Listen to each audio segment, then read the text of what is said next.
जय हिंद साथियों, स्वागत है आपका self study classes YouTube channel और ऐप में। दोस्तों, अभी तक अगर आपने सेल्फ स्टडी क्लासेस का ऐप डाउनलोड नहीं किया तो सेल्फ स्टडी क्लासेस का ऐप डाउनलोड कर लें। अगर आप हिंदी साहित्य को बहुत अच्छे से पढ़ना चाहते हैं, पेड क्लास में पढ़ना चाहते हैं दोस्तों, तो आप सेल्फ स्टडी क्लासेस का ऐप डाउनलोड कर लें प्ले स्टोर से। आपको प्ले स्टोर में सर्च करना है सेल्फ स्टडी क्लासेस, ठीक है। तो दोस्तों, आज हमारा डाउट्स वाला सेशन है। डाउट्स वाले सेशन को हम पढ़ते हैं। यूट्यूब में आपको सर्च करना है self study classes with Sumit Jain, ठीक है। आपसे एक क्वेश्चन पूछा जाता है दोस्तों, क्षयी रोमांस का कवि किसे कहा जाता है? क्षयी रोमांस का कवि किसे कहा जाता है? अब एक क्वेश्चन और बनता है दोस्तों आपका, एक बनता है प्रेम रोमांस का कवि। एक सीधा सा क्वेश्चन प्रेम रोमांस का कवि बन जाता। आपसे पूछा जाता है क्षयी रोमांस का कवि किसे कहा जाता, आपका डाउट्स रहता है प्रेम रोमांस को लेकर के, है ना। अब यहां पर देखना, दोनों डाउट्स आपके क्लियर होने वाले हैं। क्षयी रोमांस का कवि किसे कहा जाता है तो आपको लगाना है दोस्तों हरिवंश राय बच्चन। किसे कहा जाता है?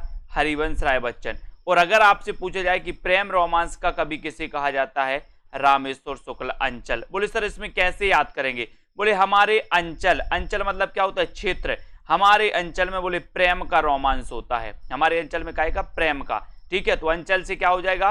प्रेम रोमांस के कवि अंचल और क्षयी रोमांस के कवि हरिवंश राय बच्चन। इतनी सी चीजें आपको याद रखनी है और आप ये कभी नहीं भूलोगे। कामायनी एक पुनर्विचार आलोचना के रचनाकार कौन है दोस्तों? अगर आपसे बन रहा है तो आपको कमेंट में लिखना है। इस प्रकार के बहुत सारे वीडियो में लेकर के आए हैं दोस्तों, बहुत सारे वीडियो आप तक प्रेषित किए हैं। कामायनी एक पुनर्विचार आलोचना के रचनाकार कौन है? रामस्वरूप चतुर्वेदी, रामेश्वर शुक्ल अंचल, मुक्तिबोध या फिर जैनेन्द्र कुमार। तो आपको पता है दोस्तों कि कामायनी एक पुनर्विचार जो रचना है वो किसकी है दोस्तों? ये मुक्तिबोध की है। किसकी? मुक्तिबोध की। लेकिन एक रचना और पूछी जाती है दोस्तों, कामायनी एक पुनर्मूल्यांकन।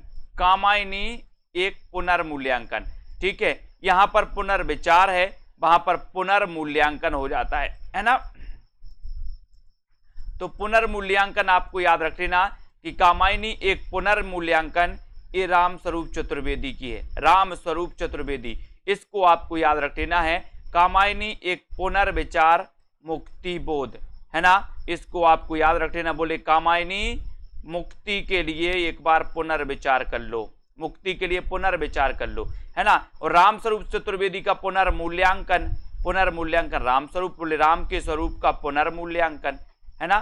तो पुनर्मूल्यांकन दोस्तों, कामायनी एक पुनर्मूल्यांकन रामस्वरूप चतुर्वेदी और कामायनी एक पुनर्विचार मुक्तिबोध। आपने देखा होगा दोस्तों कि सीता जी जब कहां पर आई थी, वनवास से आई थी, तो उनकी अग्नि परीक्षा भी हुई थी, है ना। और दोस्तों उसके बाद लोग बोल रहे थे कि पुनर्मूल्यांकन करो, है ना, फिर से परीक्षा देनी पड़ेगी उनको। फिर धरती माँ उनके लिए दोस्तों ले गई थी, वो धरती में समा गई थी, है ना। तो ऐसी रामस्वरूप चतुर्वेदी कामायनी एक पुनर्मूल्यांकन इनकी रचना है। किसी कहानी से जोड़ करके दोस्तों आप इसको याद कर सकते हो। और कामायनी एक पुनर्विचार मुक्तिबोध की है, ठीक है। अब देखते हैं दोस्तों नए पत्ते किसकी रचना है? नए पत्ते, है ना, कई बार पूछी गई। और एक रचना पूछी जाती है दोस्तों नीम के पत्ते, है ना। एक रचना पूछी जाती है क्या? नीम के पत्ते। और एक रचना पूछी जाती है नए पत्ते, ठीक है। तो नए पत्ते मैंने आपको कई बार याद करवाया है कि सर जब नए पत्ते, पेड़ जो पेड़ होता है उसमें नए पत्ते आते हैं तो नए पत्ते कैसे होते? बोले सर निराले निराले होते हैं। कैसे होते? निराले। तो ये नए पत्ते जो रचना है किसकी होगी? निराले होते हैं तो निराला, ठीक है। अब फिर आपसे पूछा जाता है दोस्तों नीम के पत्ते, नीम के पत्ते किसकी रचना है? तो नीम के पत्ते, बोले सर हम दिन में नहीं तोड़ते। नीम के पत्ते दिन में तोड़ते आप? रात में तोड़ते क्या? रात में नहीं तोड़ते। कब तोड़ते हो? दिन में। दिन में तोड़ते हो तो ये रचना किसकी हो जाएगी? रामधारी सिंह दिनकर की। और दिनकर जी का जन्म कब हुआ था दोस्तों? 1908 में, ठीक है। 1908 में इनका जन्म हुआ था। दिनकर जी की उर्वशी रचना के लिए इन्हें क्या मिला था? ज्ञानपीठ पुरस्कार मिला था, आपको पता होगा, है ना, रामधारी सिंह दिनकर को। और नीम के पत्ते जो रचना है दोस्तों वो किसकी है?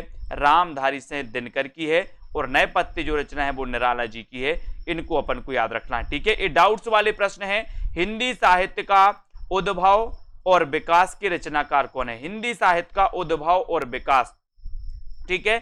अब दोस्तों एक क्वेश्चन इसी से सेम पूछ लिया जाता है जो हम आपको बता रहे हैं, आपसे बन रहा है, तो कमेंट में लिखें हिंदी साहित्य का उद्भव और विकास की रचनाकार कौन है, और यहां पर दे दिया जाए दोस्तों हिंदी भाषा का उद्भव और विकास।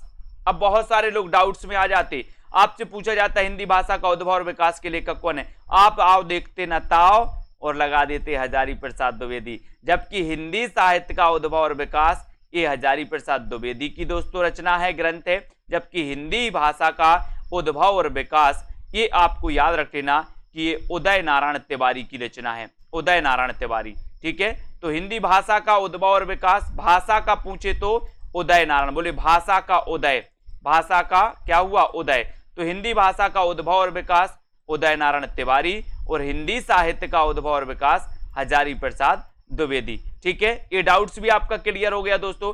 अगला क्वेश्चन आपसे पूछा जाएगा छाया कहानी संग्रह की रचनाकार कौन है, छाया कहानी संग्रह की रचनाकार कौन है, तो लगभग सभी लोगों को पता है दोस्तों, आपको पता है छायावाद के प्रवर्तक जयशंकर प्रसाद का कहानी संग्रह है दोस्तों एक छाया, है ना। जयशंकर प्रसाद का जन्म कब हुआ था दोस्तों, 1889 में। ठीक है, तो जयशंकर प्रसाद का दोस्तों छाया कहानी संग्रह है। लेकिन अगर आपसे पूछा जाए कि छाया कहानी किसकी है, छाया कहानी किसकी है, तो आप क्या बताओगे, अज्ञेय। छाया कहानी किसकी है, अज्ञेय। छाया एकांकी किसकी है, तो छाया एकांकी सुदर्शन जी की है। छाया कहानी किसकी है, अज्ञेय की। और छाया कहानी संग्रह किसकी है, तो जयशंकर प्रसाद। छाया कहानी संग्रह जयशंकर प्रसाद, छाया कहानी अज्ञेय और छाया एकांकी सुदर्शन की मानी जाती है। तो इन चीजों को आपको याद रखनी है दोस्तों। एक क्वेश्चन और पूछा जाता है जयशंकर प्रसाद से, याद आ गया, आपसे पूछा जाता है कि छायावाद के प्रवर्तक कौन है। तो कुछ लोग कंफ्यूज होते हैं दोस्तों, मुकुटधर पांडे लगा देते हैं, लेकिन आपको मुकुटधर पांडे नहीं लगाना है।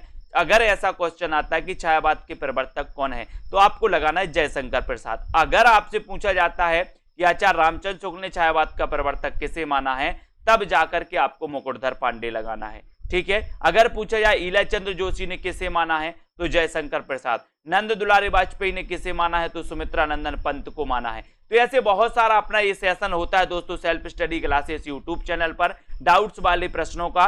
और आपको अगर दोस्तों हिंदी साहित्य का कोर्स में एडमिशन लेना है, आप टीजीटी, पीजीटी, मास्टर कैडर, है ना, HP टेट, यूके LT और हिंदी साहित्य से संबंधित किसी भी एग्जाम की तैयारी कर रहे हैं, तो आज ही दोस्तों सेल्फ स्टडी क्लासेस का ऐप डाउनलोड कर लें। वहां पर कोर्स लॉन्च किया गया और बहुत कम कीमत में आपको बहुत अच्छे से ट्रिकी अध्ययन करवाया जाता है, विस्तृत अध्ययन करवाया जाता है, डाउट सेशन, साथ में टेस्ट, सारी चीजें आपको वहां पर मिलने वाली है। ठीक है, तो आज के इस वीडियो के लिए बस इतना ही साथियों। जय हिंद।